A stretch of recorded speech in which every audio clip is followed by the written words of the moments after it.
This is an ABC News special report. Now reporting, David Muir. Good afternoon. We're coming on the air from Southern California because President Biden is receiving a briefing on the devastating wildfires here in Los Angeles. Let's listen to the president and the briefing from FEMA officials. It began just moments ago. Well, good afternoon. I returned from Los Angeles last night, and the devastation out there is catastrophic in California. Thousands of houses, schools, businesses burned to the ground. Communities wiped out, lives lost, families forever changed. They're the worst fires to ever hit Los Angeles, ever.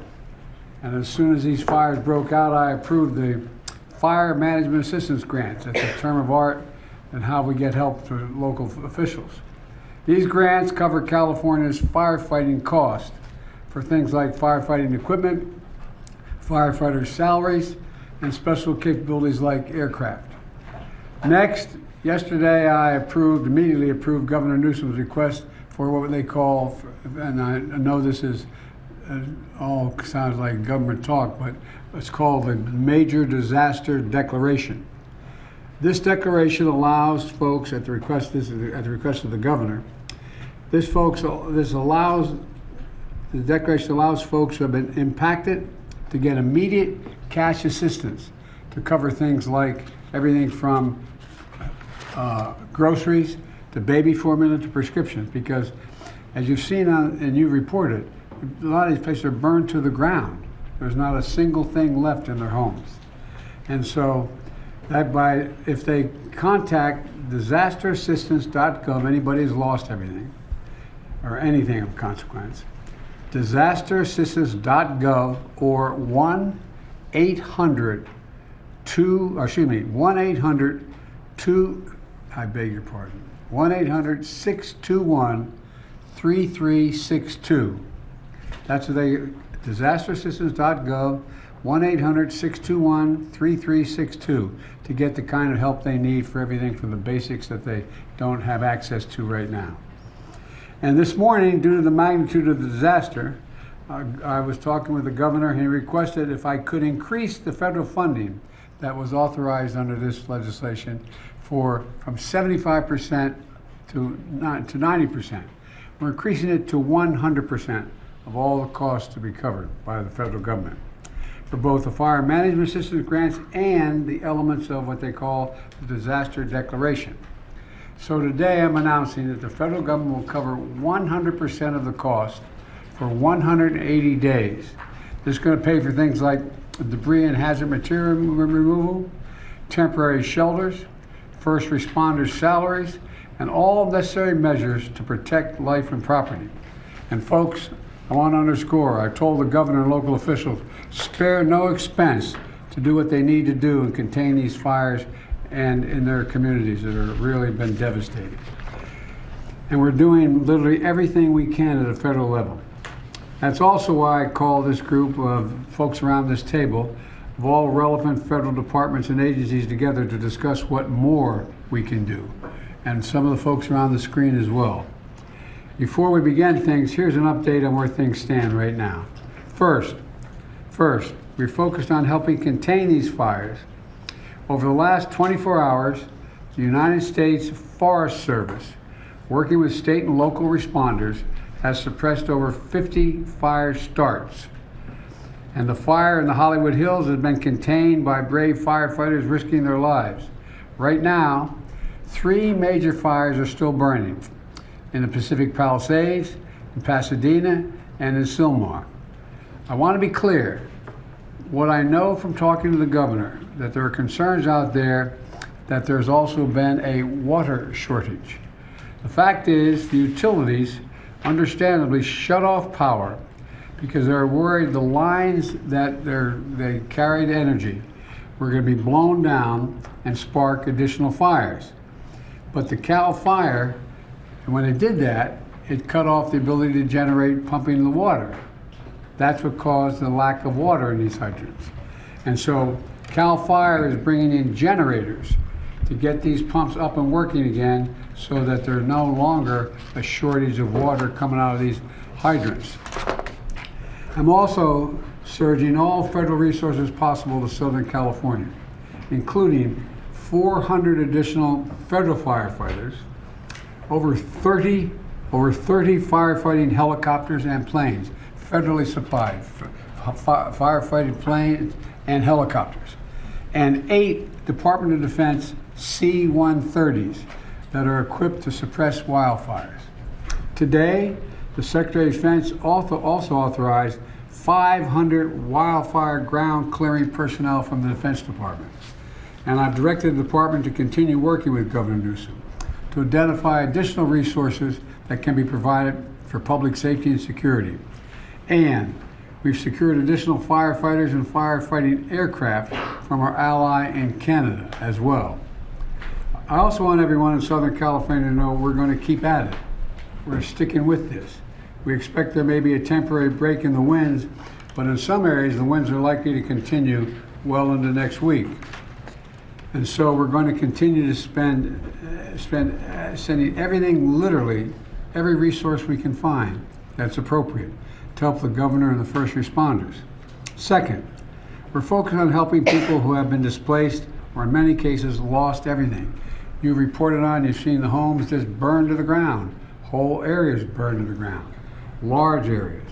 They've been displaced and they've lost everything. As I said, since the fire started, FEMA has been working with the state to help residents get shelter, groceries, prescription, and other critical goods like baby formula. We're also sent FEMA Director Criswell to Los Angeles to manage our response on the ground.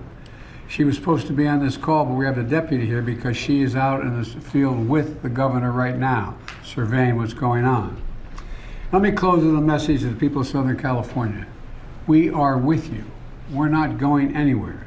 To the firefighters and first responders, you are heroes. Many of these firefighters are out there risking their lives, and some, well, I won't go beyond that, but risking their lives, and while their own homes are in danger, their families are in danger. To the firefighters and first responders, you really are, it's not hyperbole, you're heroes. You're genuinely heroes. And the worst, this is the most widespread, devastating fire in California's history. It's amazing. And there's nobody who understands it better than the press have been covering this on a minute-to-minute basis. And you literally have to run into the flames, these firefighters. You know, that old expression, God made man, then he made a few firefighters. Who runs into flames? You know, in doing so, you're leaving your own families and who may be in harm's way as well. So we owe you. And we're going to make sure that you get every resource you need, every possible resource you need. You know, to the families who have been impacted by this disaster, you're living through a nightmare, I know. And I promise you, we're going to help you get through this and eventually recover and rebuild. I'm going to turn it over now to the Vice President before we go on to the folks in the various cabinet positions as well as agencies that control these issues. Madam Vice President, I know you're directly affected, so you fire away. No pun intended. Indeed. Thank you, Mr. President, and also for the work that everyone around this table has been doing with the appropriate sense of urgency, because this is an urgent matter. What we have seen in California, and in particular in Southern California, is apocalyptic in terms of the nature of it and the unprecedented nature of it as well. And what we are seeing is a situation that is extremely dynamic. It is very much in play, and to some degree unpredictable, because we are literally waiting to see which way the wind blows. And I cannot praise enough the local leaders, most of whom I have talked with, and in particular our firefighters, who, as the President has said, they are working around the clock. They are working 12-hour, even longer shifts, and they are doing it with a sense of optimism, but also with an understanding of how serious this moment is and how important their work is to real lives and real people. Thousands of families have been displaced. Many of those families with young children with nowhere to go. And what we know is that this is a matter of current urgency, but this is also something that is going to have an impact for months and years to come. And on that point, I will also make note of the fact that sadly, many insurance companies have canceled insurance for a lot of the families who have been affected and will be affected, which is only going to delay or place an added burden on their ability to recover. And I think that is an important point that must be raised, and hopefully there can be some way to address that issue, because these families, so many of them, otherwise will not have the resources to recover in any meaningful way. And many of them have lost everything. In the midst, however, of all of the trauma that has occurred, we have seen extraordinary acts of heroism. I am hearing countless stories of strangers helping strangers. People who are opening their homes where they are intact and have not had to evacuate, opening their homes to neighbors, to friends of neighbors, feeding them and providing shelter for them. And I do think that it speaks to the best of who we are as a country, which is in times of crisis, we find the heroes among us who we may not have known before, but act out of a sense of courage, but also a sense of community. And I applaud all those who are approaching this crisis with that spirit. And the bottom line is this: there are incredible heroes every day who are working right now in California on the front lines of this fire. And in particular, I want to thank the firefighters for all they are doing. They are, as the president said, putting themselves in harm's way, and they are doing the work that is about helping people who are perfect strangers to them, and doing it in some of the highest moments of need that anyone could face. And with that, I'm going to turn it over to Liz Sherwood-Randall. Turn it back to me. Okay, back to the president. Look, I've had a chance to speak with a lot of elected officials, including the senators, some of the congresspersons in the region, as well as the vice president as well. And I want to be clear that one of the reasons I've asked this larger group to get together is because they control the very agencies that are needed from the federal level to get things done. And you know, we're in a situation where the U.S. Forest Service Chief, Randy Moore, is here. And he's going to provide an update in the fire situation in Los Angeles and discuss how the U.S. Fire Service, the U.S. Forest Service, is assisting Los Angeles and the state of California with fighting the wildfire, including the action his team has taken to suppress new fire starts. So, Chief, why don't you fire away? Thank you, Mr. President. Madam Vice President, it's great to see you. I, too, consider... That is the president there with the vice president speaking about the disaster here in California. You heard the president talk about the 3 major fires still burning here in Southern California in the Los Angeles area, Pacific Palisades. That's where we are actually broadcasting right now, and we'll be here through World News Tonight. The Pacific Palisades fire, the Eaton fire, the Hearst fire, still burning. The president did address questions, and there will be many more to come, about why there wasn't enough water pressure in the wee hours of the night on that first consequential evening. He talked about initial reports that some of the utilities shut down power for fear that the lines might come down in the middle of those winds and spark additional fires, and that might have created problems for firefighters trying to pump that water because the power had been cut. The president indicating the power might have been cut to some of those pumps behind the water. That's something that we're going to have to report out in the hours and days ahead. He did talk about, obviously, the countless families in need across the region here throughout the fire zone. And if you are one of those families or know of one, here was the 800 number that the president offered. I wanted to give it back to you here just in case you didn't have time to grab a pen earlier. It's disasterassistance.gov, and here's the phone number: 1-800-621-3362, 1-800-621-3362. It was very clear in listening to the president and the vice president, who, by the way, she has a home here in Southern California. And in fact, her home was actually in the evacuation route as well. Families in her entire neighborhood were forced to leave during these fires.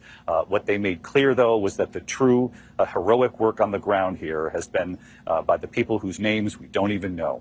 the firefighters, many of whom who have not even had a break yet, who are fighting these fires on the front lines, in many cases putting other people's homes even before their own home.